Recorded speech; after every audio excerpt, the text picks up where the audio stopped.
Welcome back to Light the Fuse, the only Mission Impossible podcast that just feels like a warm sweater on a cold winter's night. Wow, that's so poetic. Just snuggle up with your two pals, Charles and Drew, and light that fire and light that fuse. Yeah. I'm here. I'm Charles. Drew is here too. That's Drew. He's here. I thought you were going to talk about our one DVD prize. We gave away all our Blu-ray prizes. We have a DVD of Mission Impossible Fallout. If somebody wants this DVD of Mission Impossible Fallout, let us know. We will mail it to you. No, we're not going to mail it to you. You have to come over and pick it up. We gave out all the Blu-rays. We kind of feel bad about giving out a DVD because there's an ad for the Blu-ray on this. On the DVD, there's a sticker that says "Buy the Blu-ray" because they're so ashamed of selling a DVD because it's standard definition. But if you by chance don't have a Blu-ray player and you only have a DVD player and you want this, or if you want to give this to your grandfather who has a DVD player, then let us know and we'll get this to you. Because you've had this prize DVD for probably a year. Is it a year now? Yeah, because I remember I was at, I think right before Thanksgiving, I went to Palm Springs to talk to Wade. Yeah. So, yeah, this has been a while. I hate this box art so much. He's falling in the corner, and then the helicopter is here, and there are 3 Tom Cruises on the there's cover. just sort of a mild explosion in the background. Of all the different key art, like it's not the key art, of all the different poster designs, this one's my least favorite. Yeah, yes. It's terrible. But that's okay. You know, if you want this DVD, let us know. Come to Toluca Lake and grab it because I'm not paying to send this to anyone. You have to come. Maybe we can do I could mail it. I live right next to a post office now. I'll mail it. We can do a scavenger hunt for it. Yeah, sure. You just leave it outside in the street. Yeah. Who wants a DVD when you can get the Blu-ray? I think it comes with a digital code though. Maybe not. But is it a standard def digital code or an HD digital code? I don't know. Okay, well, it's up to you out there if you want this. Let me just tell you, too, I have a little bit of news. Oh, yeah? Because I went to dinner with Mo the other night. He was in town for... Mo Shafiq of Mondo. Yes, of Mondo. Records. He was in town for 48 hours doing some cool stuff with the Knives Out score, which I loved. Yeah. That Mondo is exclusively putting out. I'm just going to say this. 2020 is going to be a good year for us vinyl Mission Impossible collectors. I don't think I can say anything more. Wow. But I think we're going to be happy. You got the inside scoop. Got it, baby. I wonder if you can whisper it to me later or something. I think so. I think I can work that out. But I didn't get to make it to this dinner. I wanted to come. No, it was great. Casa Vega was decked out for Christmas. Yeah. They took the Tarantino cocktail off the menu, sadly, but I'm really? sure you can still order it. Yeah. All right. But that's where the scene in Once Upon a Time in Hollywood takes place, at Casa Vega. At Casa Isn't Vega, that where they go at the end of the movie? Yeah, but they also shot the scene where he tells Pacino? where he tells Brad Pitt that he can't afford him anymore in Italy. Oh. It was also shot at Casa Vega. So two big scenes, yeah. Okay, cool. Yeah. So anyway, you can go and get the Tarantino margarita, should you be in the area. I thought you said they don't have it anymore. Well, I'm sure you can ask somebody for it. Okay. But it's very close to where you live now. So, really? I need to go over there. I know I'm excited to check out all the spots in the area. Oh, yeah. A lot of spots. The valley is hopping.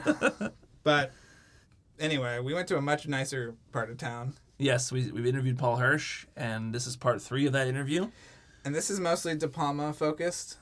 Yeah. He talks about, we talk about Blowout, which he is still skeptical of. That was fascinating. He talks about that in the book, and that was very fascinating. Yes, he didn't like the script, and he made a choice on that movie to not take any job that he didn't like the script. He learned from Blowout. Yes, that he would no longer take a job only if he liked the director or whatever. It would have to be he likes the script too, because otherwise he didn't feel like he was servicing the movie the best that he could. I think he went back on that a couple of times throughout his career, which he talks about. But he brings it up even in the book. He's like, I went against my rule here and I forgot, and I went and did the job without liking the script. I think he did it without even reading the script. I think it might have been a Herbert Ross movie. Okay, I can't remember, but there was one movie that he just signed up for and didn't read the script, and then realized afterwards, oh no, this is a problem. Yeah. So we talk about that. We both had the same question in our minds about were there any of the movies that he didn't edit that he wishes he could have edited or would have edited differently. Of De Palma's movies. When he left him in the 80s for a few movies, yeah. For arguably his most popular amount of time. You think so? Yeah. I mean, those were the hits. Carrie and Blowout. Carrie, Blowout, I guess Mission Blowout wasn't Impossible. popular at the time. Right. But looking back on it now, I'm just talking about when De Palma kind of had a big hold on Untouchables, the mainstream.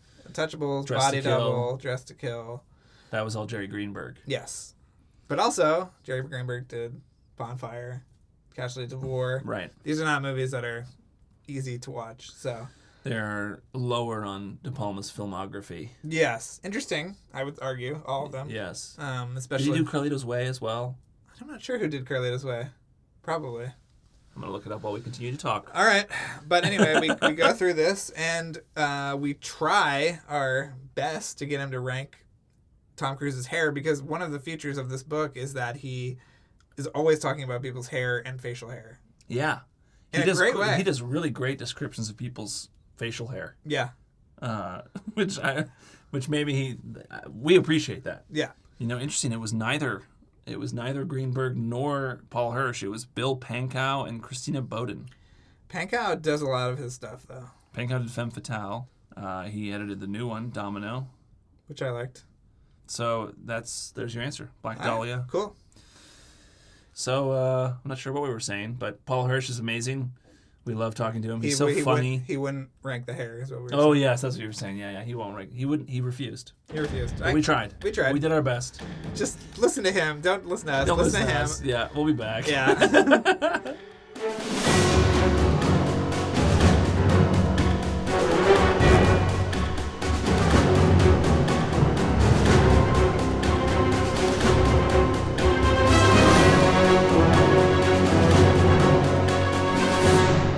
Well, I wanted to ask you about your relationship with John Hughes, because it's really interesting. In the book, you talk about, it's interesting because you kind of have these like breakups with different filmmakers in the book. Yeah, I started questioning what's wrong with me.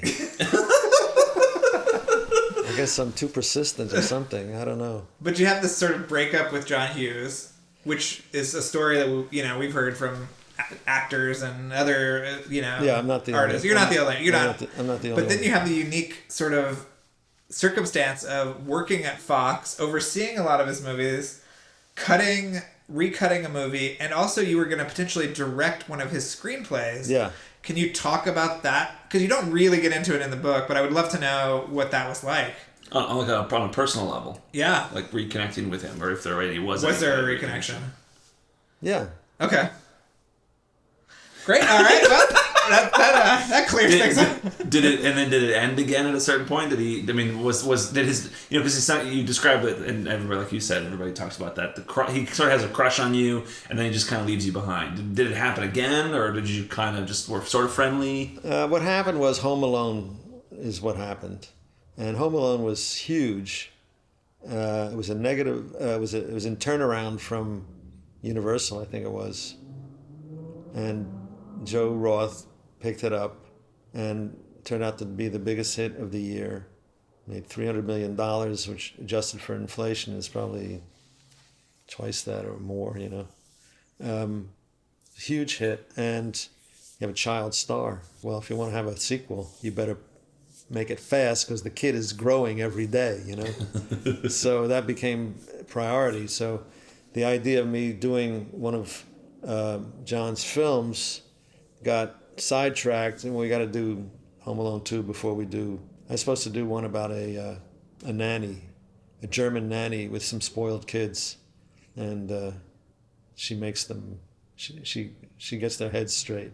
That was very funny. But did it ever get to any casting levels or anything like that? Well, there was a woman, a German woman, very stout German woman who had been in. I forget the name of the movie now. But she was in the spotlight at that moment, and we thought, oh, well, she'll be perfect for this woman, It was like, very stern, very spoiled kids with a very stern nanny, and they get left with her for a week while the parents are away, and she has them scrubbing the floor, Anyway, they sidetracked that, they put it aside, and then they moved Dutch up, and I was considered for that, and Rupert Murdoch had, Peter Feynman was from Australia, and, Rupert wanted Peter, So John called me and said, listen, I really appreciate it if you would cut the picture. I don't really feel entirely confident about this guy, you know. And I was getting bored doing what I was doing, which was trying to make terrible movies into bad movies. And it's not exactly what I'd gone into the business for. I wanted to work on good stuff. And so I went to work on Dutch. By the time that ended, I forget, it wasn't happening anymore. But what was your relation With John, like, was there a second? Well, John had moved back to Chicago, and I was, That's right. Do you remember that? So I was living here, and yeah, there was like a Premiere magazine or Spy or some article that was written around that time about his kind of like little kind of factory in Chicago where he'd just be chain smoking and coming up with ideas and stuff. Do you remember that article? No. Okay. Did you work on any of those other, like, Baby's Day Out was around the same time and things like that? Yeah, that was a Fox. Yeah. Babies. Yeah, that didn't do well. No. I don't know why. I stopped being involved with them at that point. At that point, things had kind of gone south with Joe Roth and Roger Birnbaum, and I really wanted to work on good pictures. And I'm happiest when I'm busy, and I couldn't keep busy as a first-time director, you know. And I thought, I'll go back to editing. I'm happiest when I'm editing. And Brian called, said I need help, and I went off. I flew to the Bay Area to work on Raising Cain. So I was reunited with Brian, and he was licking his wounds from, his big disaster, Bonfire of the Vanities. And we had a good time. And now you're Getting talking back to him together. again. That's in the book. Yeah. Yeah. Does he express any interest in, I don't know, coming on a podcast about Mission Impossible? Never. No, does not talk about that. It didn't come up? That didn't come up naturally? I would be very surprised. So would I. We're going to keep hunting him down. Yeah, exactly. We won't give up. It's not the kind of thing that he's given to. Well, I think he did that picture with Noah Baumbach and figures that's it. I don't have to say anything else. That was an amazing documentary. Yeah, it's really fantastic. Did we ask about the Raising Cain cut last time? We did. I love the detail that you, because it's such an incredible sequence in Blowout when John Travolta, you get to see him. You see the process of filmmaking, and you see the process of him syncing the audio with the picture. I love the detail that you're the one who taught him how to use the moviola and all the equipment. I think that's so cool that you. Yeah, I had to give him lessons so he'd look good on screen. And he does. I mean. Except, the one thing that bugs me is that when he marks puts the mark on the mag, he draws it much too heavily with the grease pencil. Oh. You would never put that much grease pencil. Like a big white X. Yeah. Well, that was for visual purposes only. Right. Brian insisted on that so the audience would get it. But in fact, you would just put a very light mark there because you didn't want to, mask the oxide. And that had a much bigger. I was very interested in that there was like sort of a bigger conspiracy initially. Yeah. Who did that involve? Do you remember? Well, I think I haven't seen the picture since it came out. Oh but, my god! Yeah, you said you're still not a fan of that one.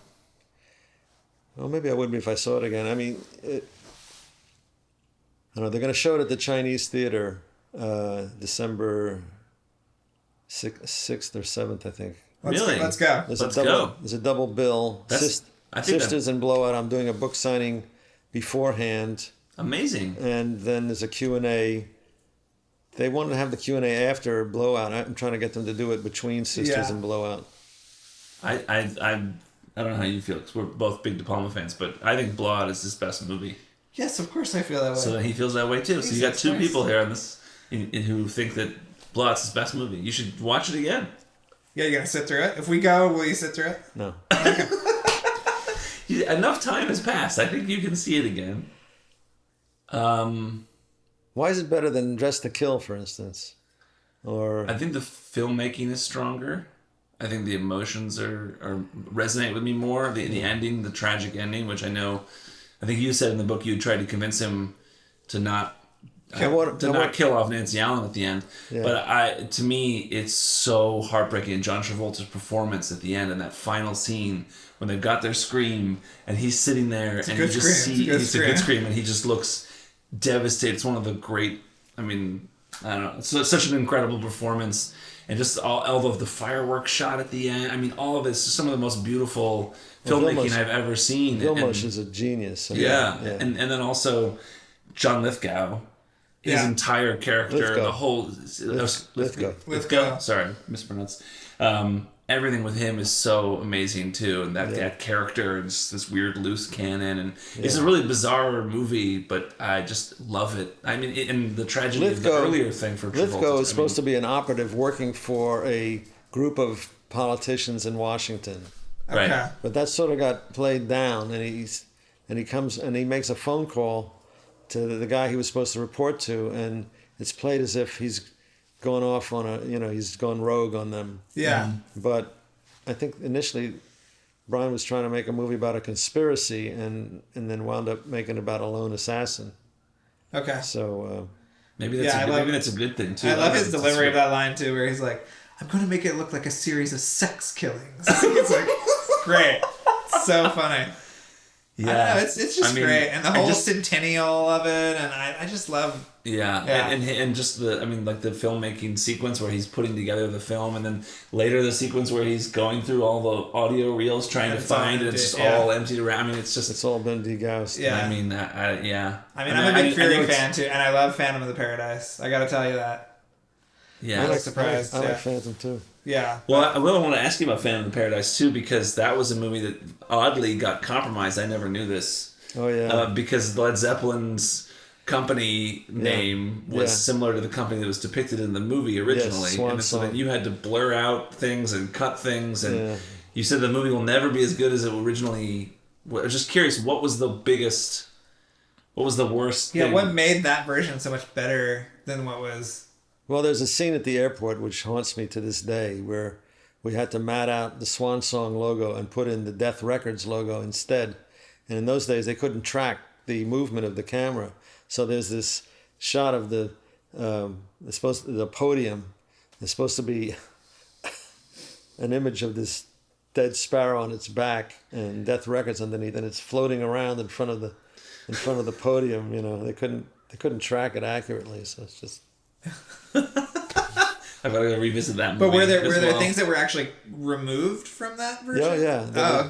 There was a long tracking shot. There's an exterior of the marquee of the theater at the beginning where Winslow Leach is.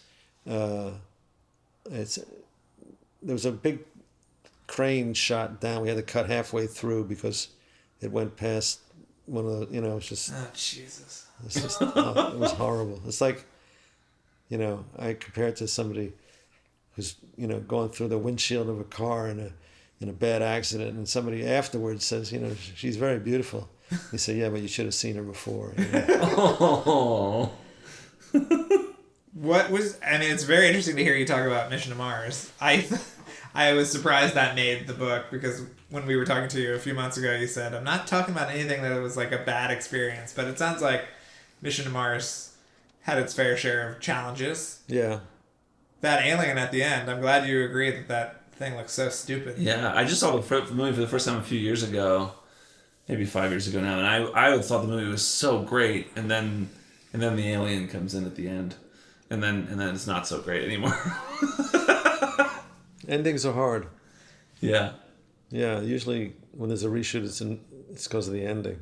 Especially when you are racing against another Mars movie that was even worse. Yeah, that really astounded me when the Disney executive said to me, it's more important that we come out first than the picture be good.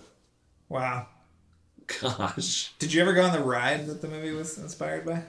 Because it was based on a ride at Disneyland. No. Oh, okay. No, well, I'm just in my cutting room. I don't know the world.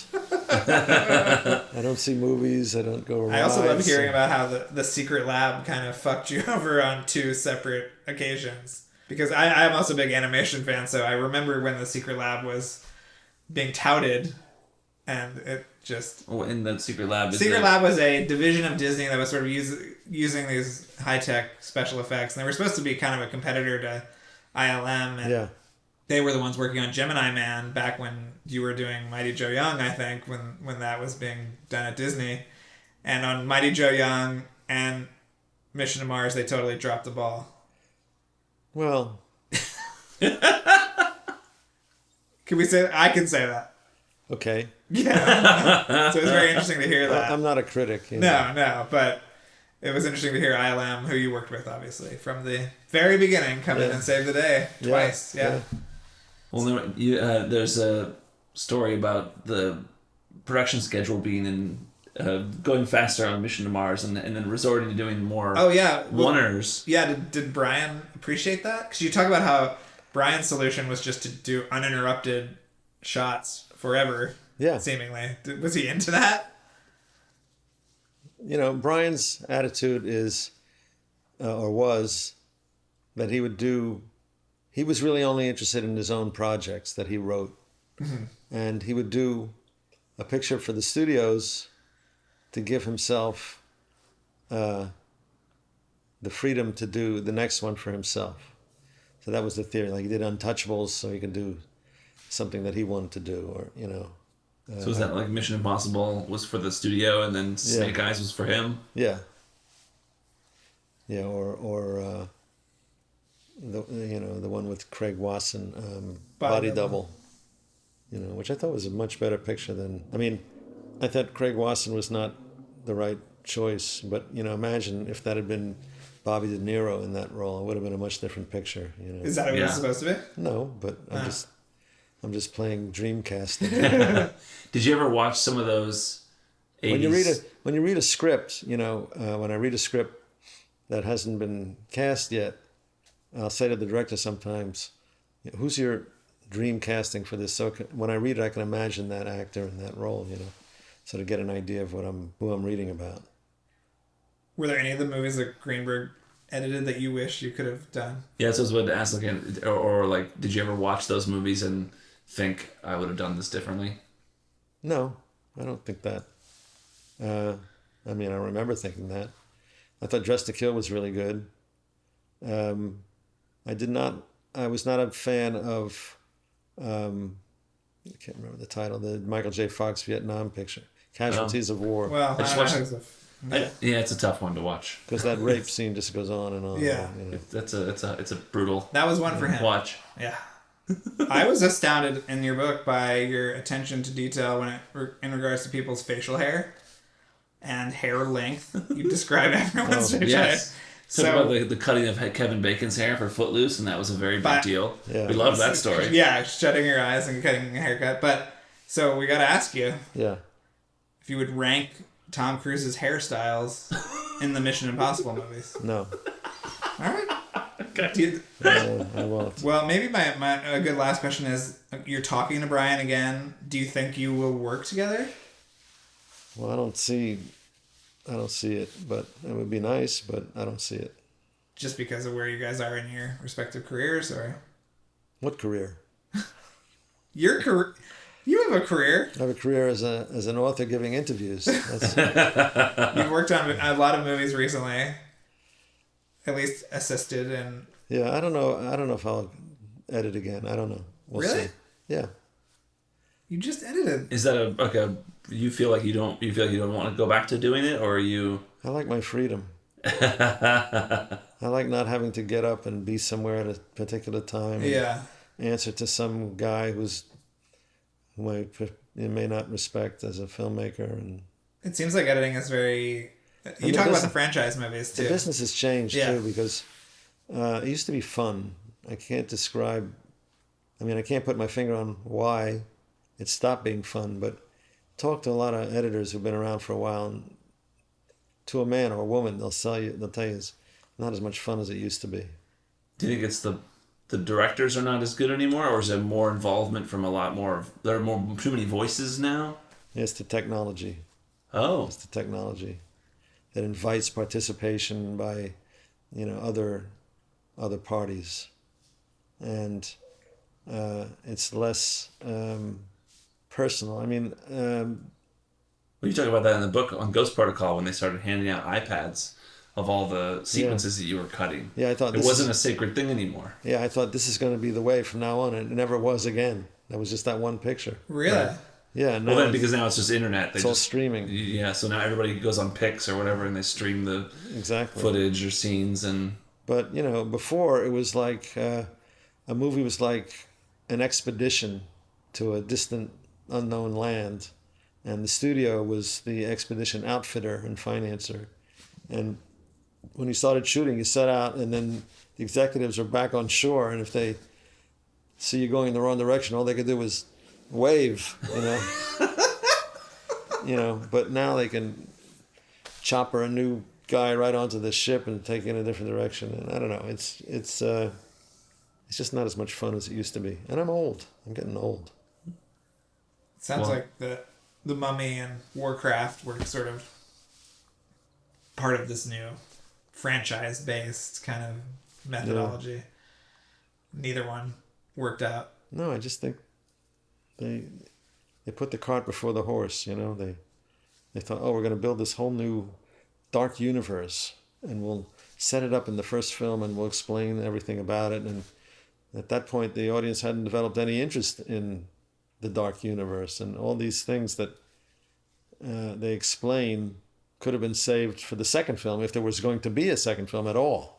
Yeah. But when you call the first film, Warcraft the beginning, it's like, don't bother to read the introduction. Go to the go to the first chapter. It's right. Like, why watch Warcraft the beginning if we're gonna, save the good stuff for later? But I don't know. It's a different era. It's a different era. Are there any young filmmakers that you would like come out of retirement for? It's nice to be wanted. Okay. If somebody wanted Charles. If somebody wanted me and I liked the script and I liked the director, I would certainly consider it. Yeah. You seem to like Duncan. I do. Yeah. I do like Duncan, but he doesn't work all that much. And, no. I read Mute and told him I didn't think it worked. And I said, I'm sorry, but Yeah. I love you, but I'm not going to... I still have no idea what the fuck that movie was. I was excited for that one, but couldn't follow it. It was a little out there. Pedophiles. Wasn't that Paul Rudd was a pedophile or something? I think it was... I don't know if it was Paul Rudd. Or it was intended... It was intended Justin to be Theroux, transgressive, Okay. And it was. Edgy. Yeah. And Duncan said to me, do you know what Marmite is? Do you know what Marmite is? Marmite is a thing, a food product they sell in England. Yeah. Marmite is something you spread on toast or something. I'm not really sure what it is. Like fish paste Jam or something. Yeah. I don't know. Something. And he said people either love Marmite or they hate Marmite. He says, we made a Marmite movie. That's amazing. But I'd love to work with Duncan again, but the script, what I learned is you have to be on board with the script. You can't work for a director just because you like the director. You got to be in support of whatever the project is. The director is entitled to an editor who's on board, And if you're not on board, then you owe it to him not to take the job. Are there any movies that you feel like are very well edited? Did you watch the other Mission? Have you watched the latter Mission Impossible movie? Yeah. Yeah. You talked about Fallout in our last interview. You talked about how much you loved Fallout and the helicopter chase and everything. Thought that was great. Eddie's great. And I met Eddie Hamilton, and I think he's going to go far. We love him. Yeah, he's really great. He's the best. Yeah. Yeah, he's the real deal. Yeah, I think so. Well, there's a bunch of us who know what we're doing. Yeah. I want to end on a hopeful note or something like that. I had occasion to meet John Gilbert recently. Okay. Who edited The Lord of the Rings and Hacksaw Ridge. Mm-hmm. He's the real deal. He knows what he's doing. Yeah. I thought Hacksaw Ridge was fantastic. Really? Yeah. We saw that together.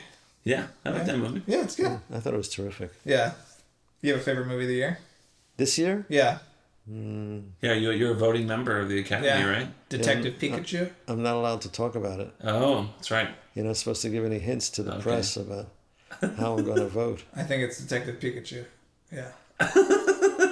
My lips are sealed. Are there any movies that you really liked this year? Can we ask that? Well, I told you already. What was that? You forgot. We forgot. Was that off the air? That might I think it was off the air. That might have been off the air. Are we on the air now? We're on the air now. I don't remember. Come on, guys. I'm not supposed to talk about what I like. Okay, fine. But there were many great films that you can see. But most importantly, for Christmas, for Hanukkah, anything, pick up A Long Time Ago in the Cutting Room, Far, Far Away. For every single member of your family. Yes, multiple copies. And all your friends. But we're going to run out of the first printing of it. Oh, there's going to be a second printing. Okay. It really is a wonderful book. Like, it's amazing to read. It's so great to see. There's so many wonderful quotes that you have that are great bits of advice for filmmakers, and then quotes you pick up from other people along the way that you've applied to your career. And some great gossip. Yeah. I mean, you go into forensic detail into the unmaking of I Love Trouble in a fascinating way.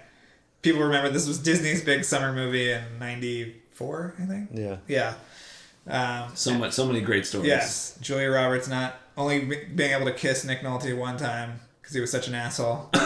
Well, I don't know if he was an asshole. They didn't get along. They didn't get along. Yeah. He refused. She's not the easiest person either. Okay. That's from what I understand. Right. Well, it's a wonderful book, and you learn stuff, you laugh, and you have great sort of philosophical points of view on the industry. So even if you're not a huge film fan, I think you'll get something out of it. Your favorite movie will undoubtedly be discussed. Yes. Due to your amazing career. Thank you. And I hope I see you at the Star Wars premiere. Fingers crossed. Nice. Yeah. Okay. I'll be insulted if they don't invite me. And we're gonna sit you down and make you watch Blowout at the Egyptian. Charles will lay across you to make sure you do not leave. Just to keep you there to watch. I don't really see that as an attractive prospect. Neither does his wife. Let's be but we can dream. Yep.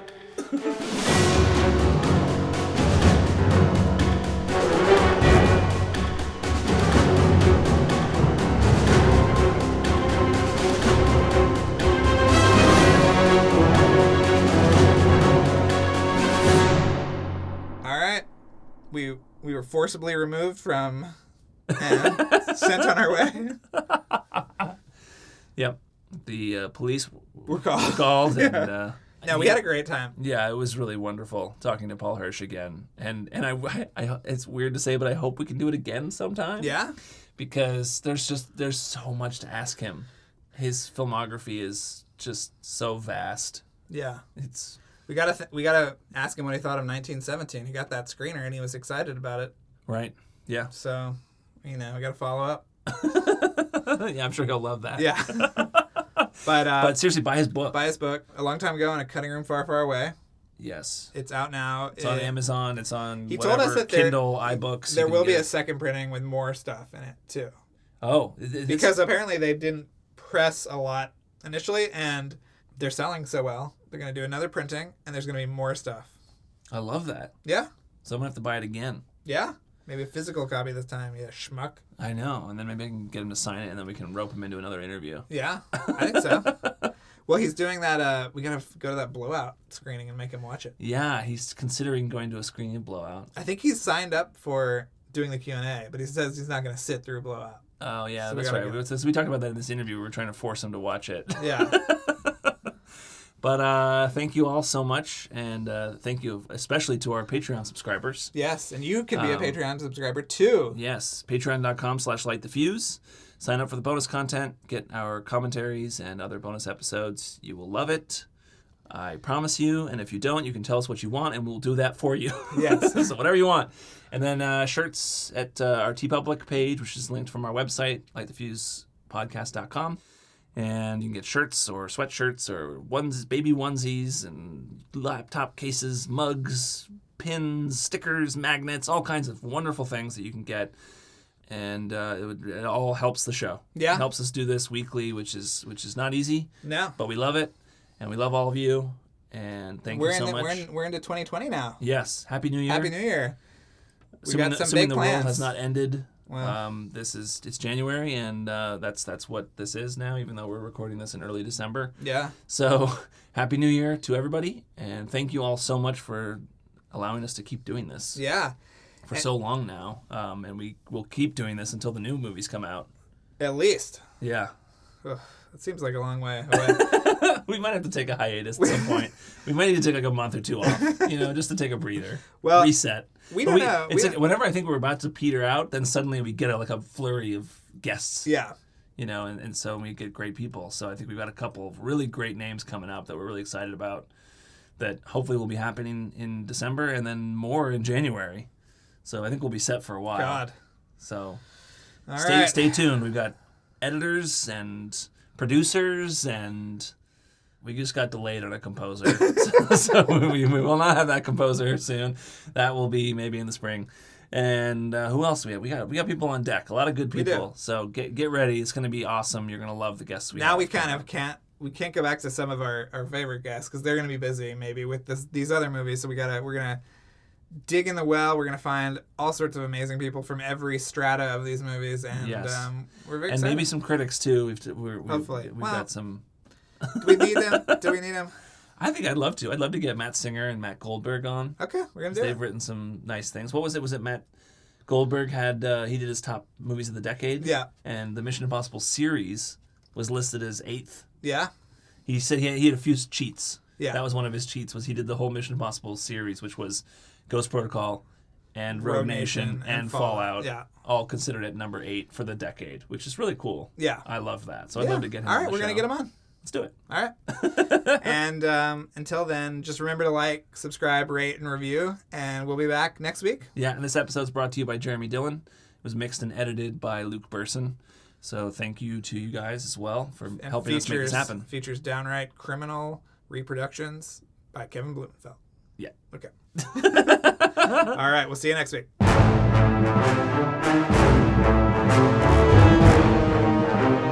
Thanks again for listening, everyone. And before we go, another mission, should you choose to accept it. Please rate, review, and subscribe to the podcast on iTunes. And remember that you can follow us on Twitter and Instagram at LightTheFusePod and email us questions or comments at lightthefusepodcasts@gmail.com. If you'd like to watch the original Mission Impossible television show, all 7 seasons are currently available to stream on Amazon Prime. This message will self-destruct in 5 seconds.